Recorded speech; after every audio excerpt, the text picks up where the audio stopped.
श्रीगुरुभ्यो नमः।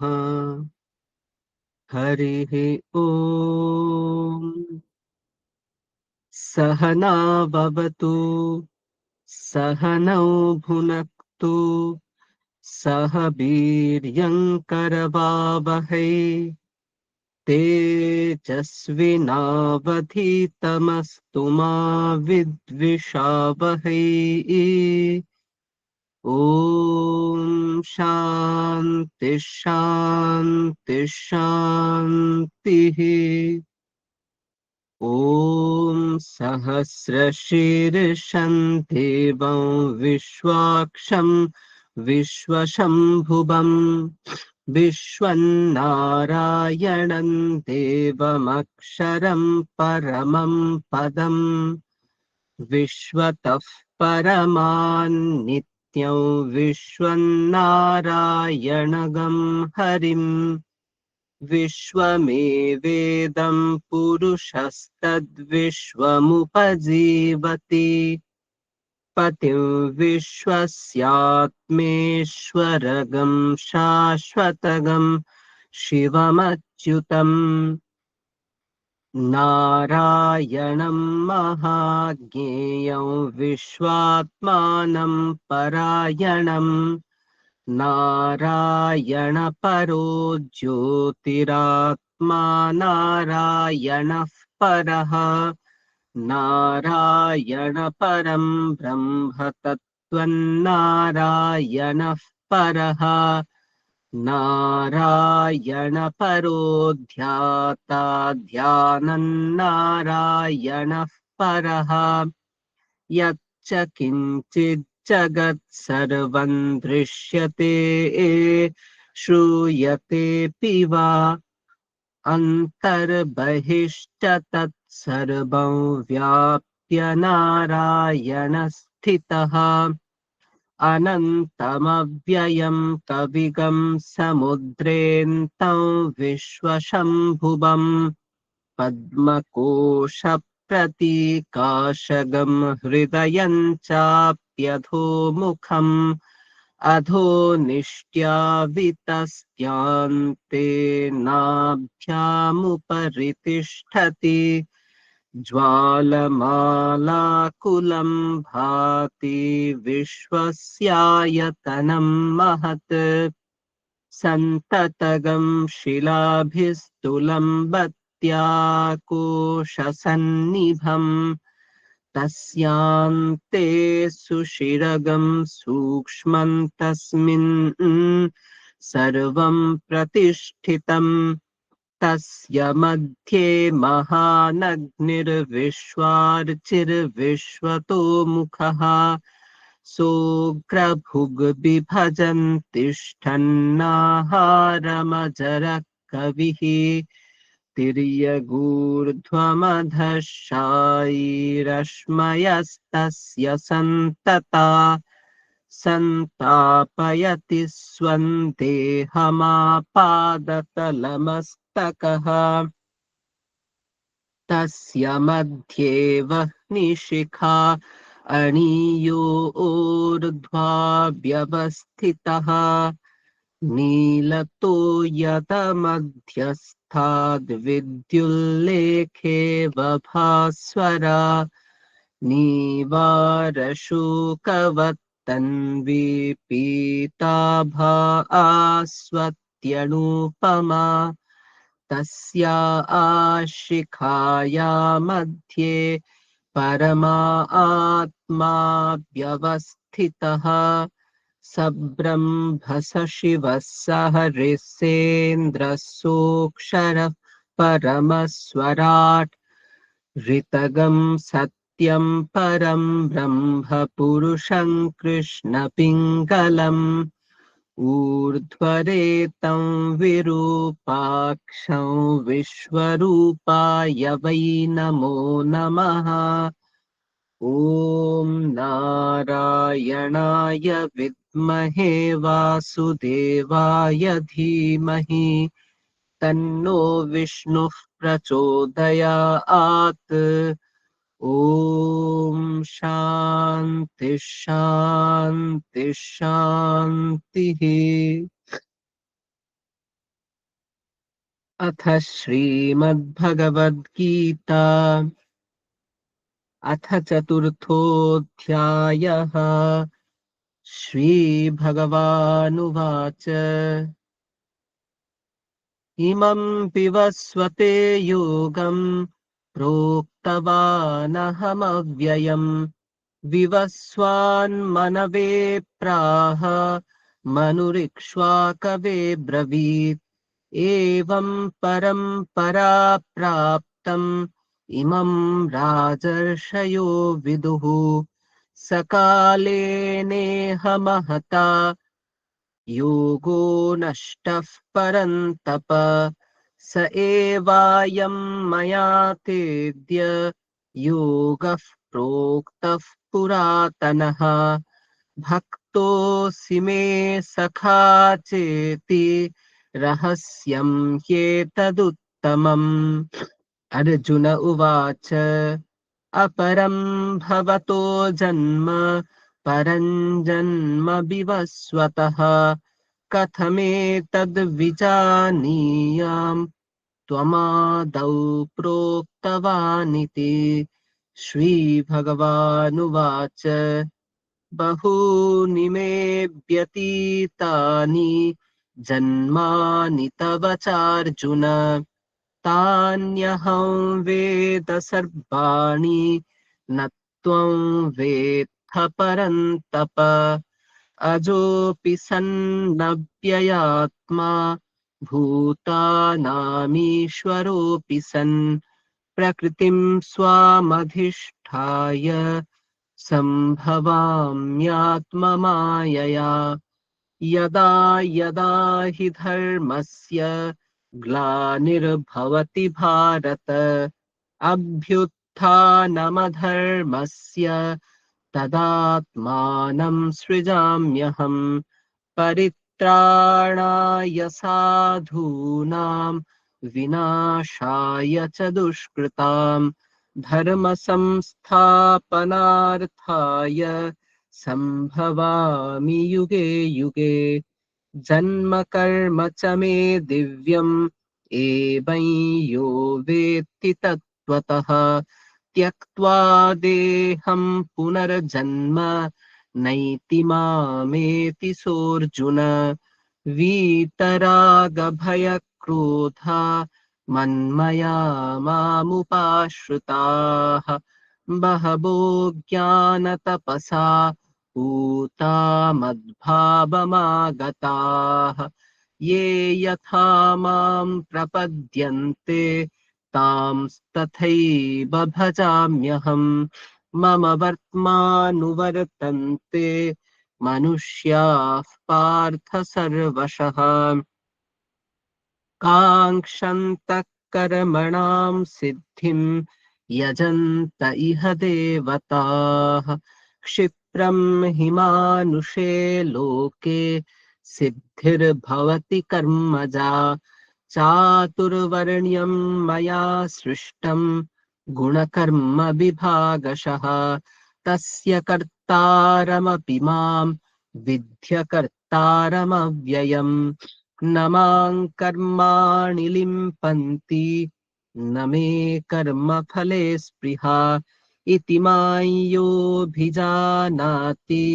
कर्मभिर्न स बध्यते एवं ज्ञात्वा कृतं कर्म सर्वैरपि मुमुक्षुभिः कुरु कर्मैव तस्मात् त्वं पूर्वैः पूर्वतरं कृतम्।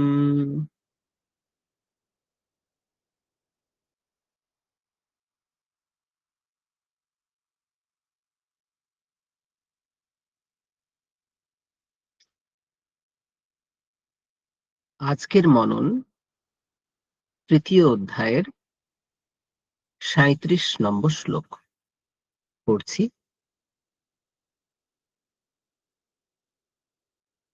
কাম এষ ক্রোধ এষ রজো গুণসমুদ্ভবঃ মহাশনো মহাপাপ্মা বিদ্যেনমিহ বৈরিণম। আবার পড়ছি। শ্রীভগবানুবাচ কাম এষ ক্রোধ এষ রজো গুণসমুদ্ভবः মহাশনো মহাপাপ্মা বিদ্যেনমিহ বৈরিণম। এর আগের শ্লোকে অর্জুন জিজ্ঞাসা করেছেন যে, হে বৃষ্ণি বংশজাত শ্রীকৃষ্ণ, কার দ্বারা প্রযুক্ত হয়ে অনিচ্ছা সত্ত্বেও বলপূর্বক পুরুষ পাপাচরণ নিযুক্ত হয়?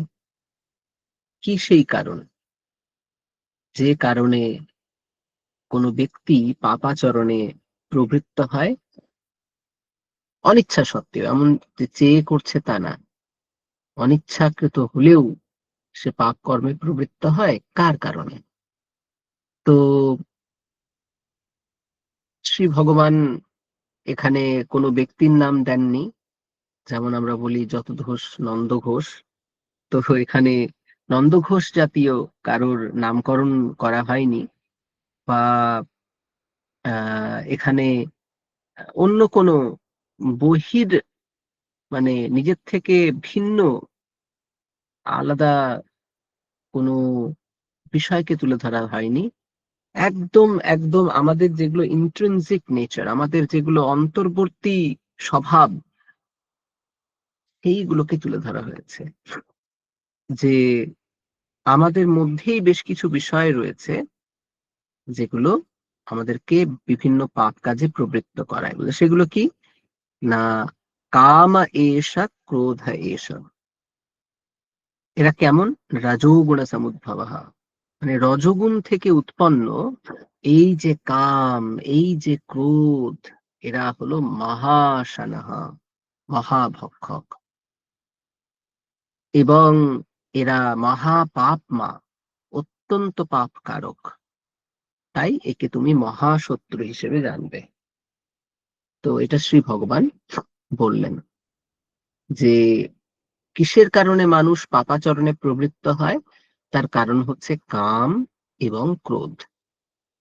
কাম মানে হচ্ছে ডিজায়ার, ইচ্ছা, আর ক্রোধ মানে তো আমরা জানি, আমরা বাংলায় যাকে রাগ বলি। তো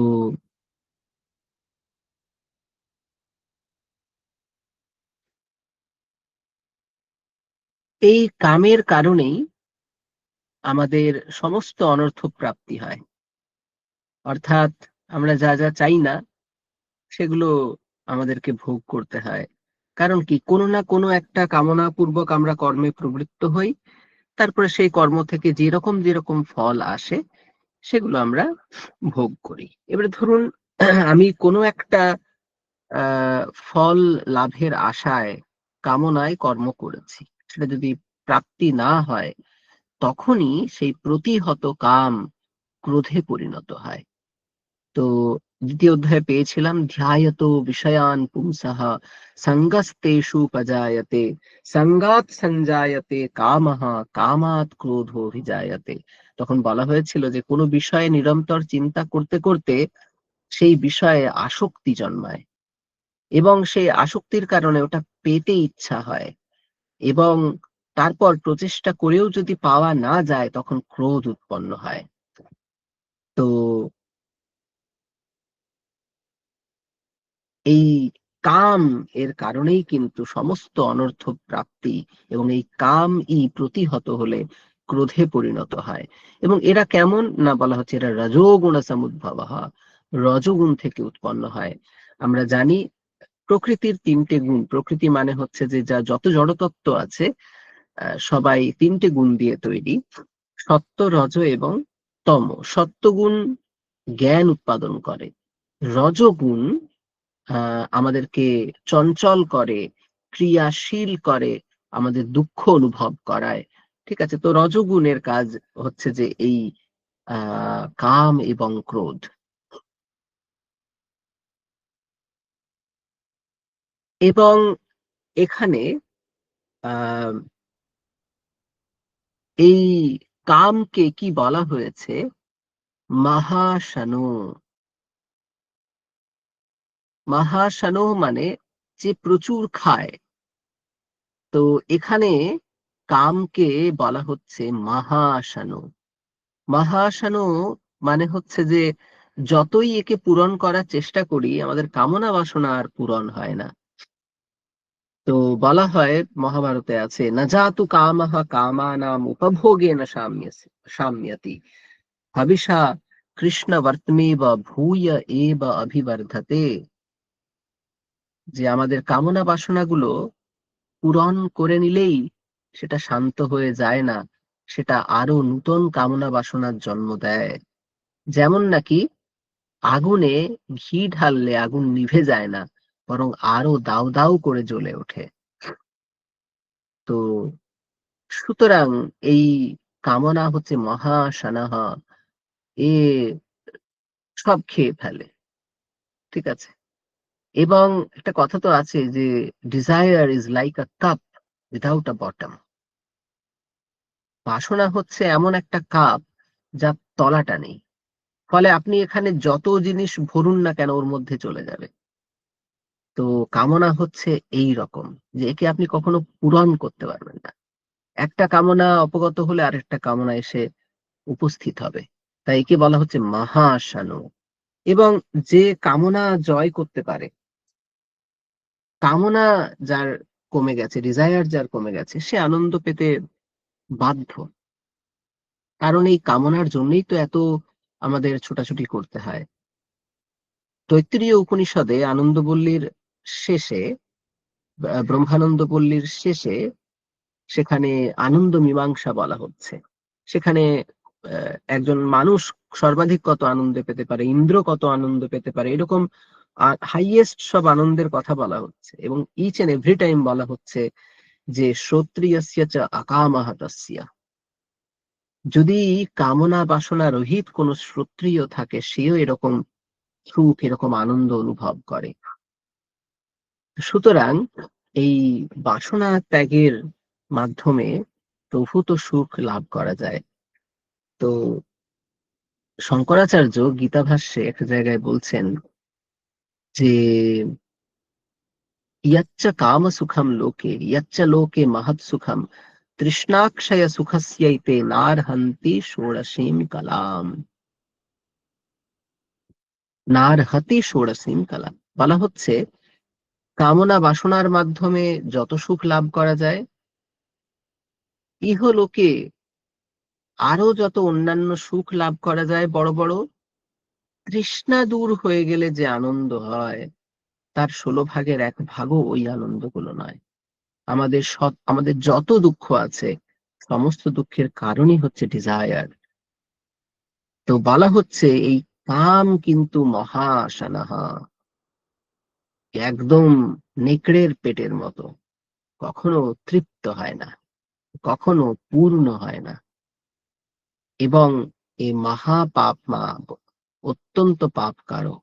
তাই হে অর্জুন, তুমি একে মহাশত্রু বলে জানবে। তো কাম আর ক্রোধ এই দুটোই হচ্ছে সেই বিষয় যার কারণে মানুষ পাপ কাজে লিপ্ত হয়। তার মধ্যে আবার পাপটাকে তুমি স্পেশালি একটু নোট করে নেবে, কিন্তু মহাশানাহা, এ কিন্তু মহা পাপ মা, একে তুমি শত্রু বলে জানবে।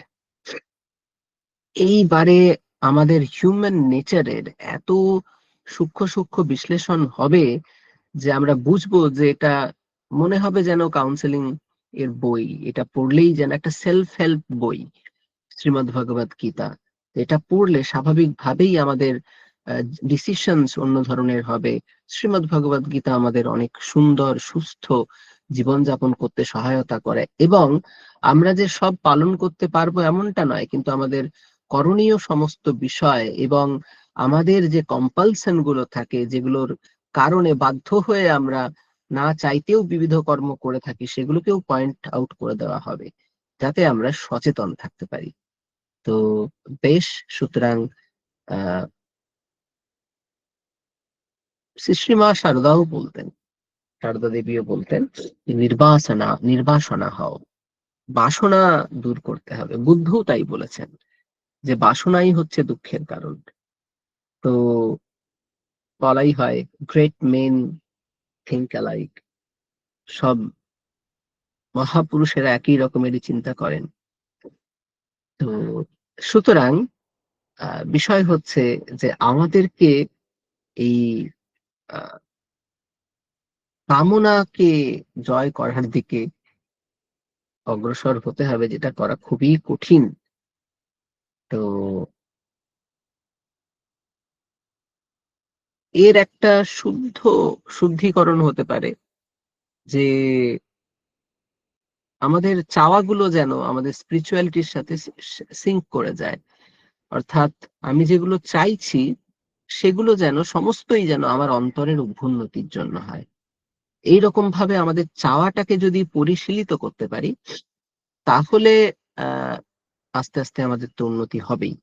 তো চাওয়ার পরিশীলন বলতে আহ যেটা শুধুমাত্র আমাদের ইহলৌকিক আনন্দের জন্য এবং বিশেষ করে ক্ষণিক আনন্দের জন্য, যা আমার আধ্যাত্মিকতাকে, আমার আহ নিজের স্বরূপকে জানতে সহায়তা করছে না, যে বিষয়গুলো, যে ডিজায়ার গুলো, সেগুলোকে পরিত্যাগ করে যেগুলোর মাধ্যমে আমি সুন্দর থাকতে পারবো, সুস্থ থাকতে পারবো, আহ নিজেকে জানার পথে আরো এগিয়ে যেতে পারবো, আরো ভালো মানুষ হতে পারবো, সেরকম ডিজায়ার্স গুলোকে আমরা যদি চেরিশ করতে থাকি, তাহলে আমরা অনেক আরো ভালো মানুষ হতে পারবো। তো আমাদের তো সমস্ত কাজে প্রবৃত্তির দ্বারটাই হচ্ছে, দরজাটাই হচ্ছে বাসনা, যে এটা চেয়ে আমি এখানে প্রবৃত্ত হচ্ছি। সুতরাং চাওয়াগুলো যত শুদ্ধ হবে, সেই অনুসারে আমাদের কর্মগুলো শুদ্ধ হবে। আর কর্ম যত ভালো হবে, শুদ্ধ হবে, আমাদের তত ভালো ভালো সংস্কার উৎপন্ন হবে, যা আমার সাবকনসিয়াসকে তৈরি করবে এবং তার মাধ্যমে আমার পার্সোনালিটি, আমার ক্যারেক্টার, এগুলোকে তৈরি করবে। সুতরাং বাসনা শুদ্ধি খুব জরুরি। আমরা যখন চাইছি, আমরা যেন সচেতন ভাবে তাকে অ্যানালাইজ করি, যে আমার এই চাওয়াটার ফল হিসেবে কি কি আসতে চলেছে আমার কাছে। শুধু কি আমার যে সেন্সুয়াল যে প্লেজার, আমার যে ঐন্দ্রিয়ক আনন্দ, ইন্দ্রিয়ের আনন্দ, সেটুকুই আসতে চলেছে, নাকি এর থেকে আরো কোনো এমন বিষয় আছে যাতে আমার প্রভূত কল্যাণ এবং আরো 10-এর প্রভূত কল্যাণ হবে, এরকম কিছু ব্যাপার আছে কিনা। যদি থাকে তাহলে জানবেন যে সেটা আপনার করণীয় কর্ম এবং এই বাসনা পরিশুদ্ধ বাসনা। না হলে বাকি সব মলিন বাসনা, এবং তার মাধ্যমে কিন্তু চিত্তশুদ্ধি হয় না। তো আমরা যেন আমাদের বাসনা যেন শুদ্ধ হয়, আমাদের বাসনা যেন আমাদের অন্তরের অভ্যুন্নতির সাথে আহ সিঙ্ক করে থাকে, একতান হয়ে থাকে, অর্থাৎ এক সুরে যেন দুটো চলে। ঠিক আছে, বেশ। এরপরে আপনারা প্রাত্যহিক ধ্যান, জপ, শরীরচর্চা ইত্যাদির মাধ্যমে আজকের সুন্দর দিন শুরু করুন। সকলকে সুপ্রভাত।